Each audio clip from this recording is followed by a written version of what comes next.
জনাব সাইদ এম তারেক, আপনারা দুজনই যে আলোচনা বিষয়টা করছেন যে এই নির্বাচনের সবচেয়ে বড় চ্যালেঞ্জ কি, সেক্ষেত্রে একটা বিষয় সরকারের বিভিন্ন চ্যালেঞ্জ নিয়ে কথা বলেছেন।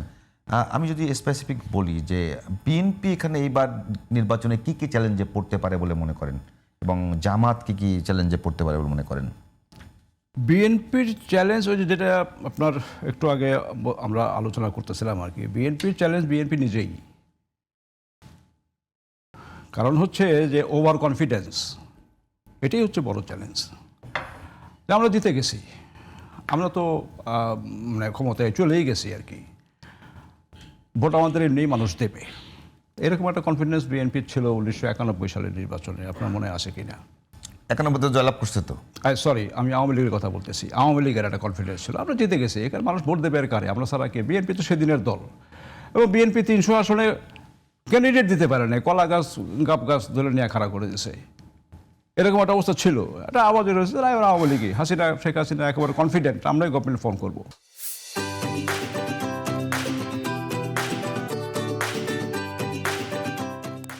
জনাব সাইদ এম তারেক, আপনারা দুজনই যে আলোচনা বিষয়টা করছেন যে এই নির্বাচনের সবচেয়ে বড় চ্যালেঞ্জ কি, সেক্ষেত্রে একটা বিষয় সরকারের বিভিন্ন চ্যালেঞ্জ নিয়ে কথা বলেছেন।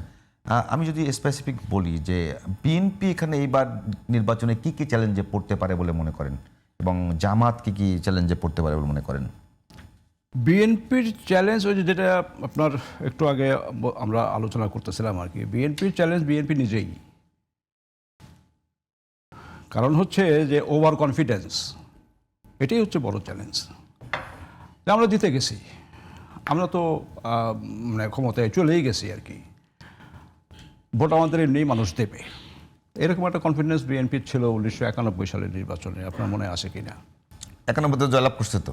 সরি, আমি আওয়ামী লীগের কথা বলতেছি। একদিন 2 দিনের মধ্যে সমস্ত হাওয়া বদলাই গেল ওনার একটা কথায়, নীরব ভোট বিপ্লব হয়ে গেল, মানুষ দলে দলে বিএনপিকে ভোট দিয়ে দিল। আপনার কেউ টেরি পাইল না, হাসিনা টেরি পাইল না কোন দিক দিয়ে কী হয়ে গেল।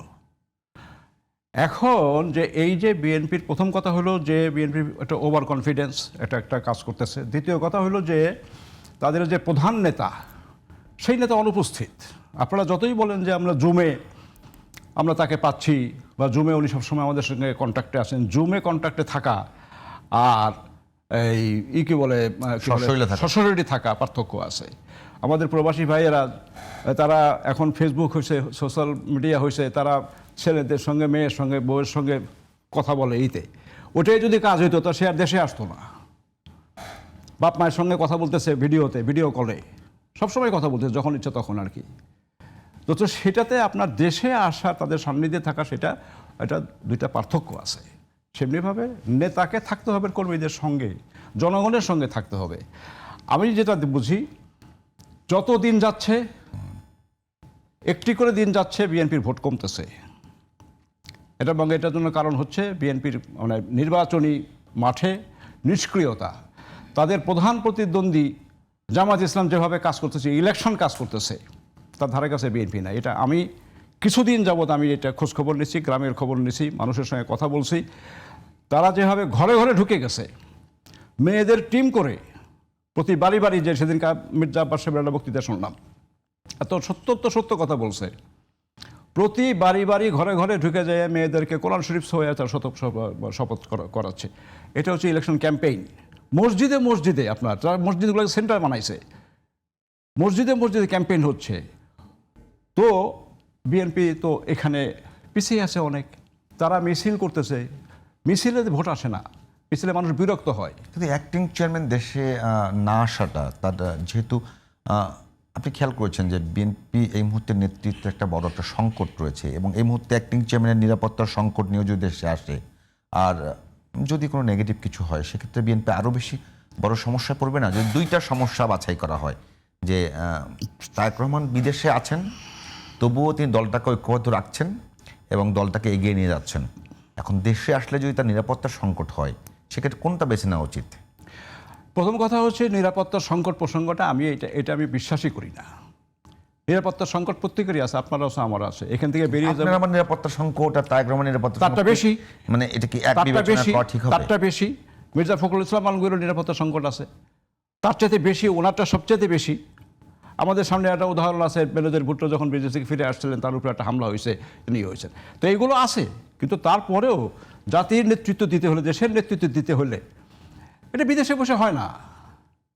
আপনাকে জনগণের সঙ্গে থাকতে হবে, কর্মীদের সঙ্গে থাকতে হবে, এটাই আমাদের রীতি, এটাই কালচার, এবং আমরা এটা দেখে আসছি। তো সেটা সেটা আপনি যদি মনে করেন থাকেন না আমি এখান থেকে সব কিছু চালাবো একদিন, কিন্তু উনি নিজে মাইনাস হয়ে যাবেন যদি ওনাকে ছাড়া, ওনার অ্যাবসেন্সে ইলেকশনটা হয় এবং বিএনপি যদি মেজরিটি পায়, গভর্নমেন্ট ফর্ম করে, উনি যে কারণে উনি এখন আসতে পারতেছেন না, সেই কারণে গভর্নমেন্ট ফর্ম করার পরেও উনি আসতে পারবেন না, যদি সেই কারণ মানে সেটা যদি ততদিন পর্যন্ত বিরাজমান থাকে। আপনাকে বুঝতে হবে যে এটা তো খেলা চলতেছে, একটা মাইনাস টুর খেলা, মাইনাস টুর খেলা চলতেছে। তো এখন উনি যদি এটাকে চ্যালেঞ্জ হিসেবে না নিয়ে, মানে মাইনাস টু কি আসলেও এখন পর্যন্ত এক্সিস্ট করে? এখন তো মনে হচ্ছে যে এই সমস্ত ইতে আর কি তাকে ভয় দেখানো হইতেছে, তাকে এই করা হইতেছে যে আপনি আইসেন না। এখন আপনাকে তো রিস্ক তো নিতেই হবে। বেগম খালেদা জিয়া রিস্ক নেন নাই, তিনি জীবনের এই করে তিনি তো বিদেশে যান নাই, জানি নাই তিনি, উনি আসেন, উনি অসুস্থ, মারা যাবেন, তারপরে বলতেছেন যে আমি বিদেশে যাব না। উনি যেতে চান না, দেশ ছাড়েন নাই উনি। তো সেটা তো আমাদেরকে, সেই রিস্কটা আমাদের নিতে হবে। নেতৃত্ব দিতে গেলে পরে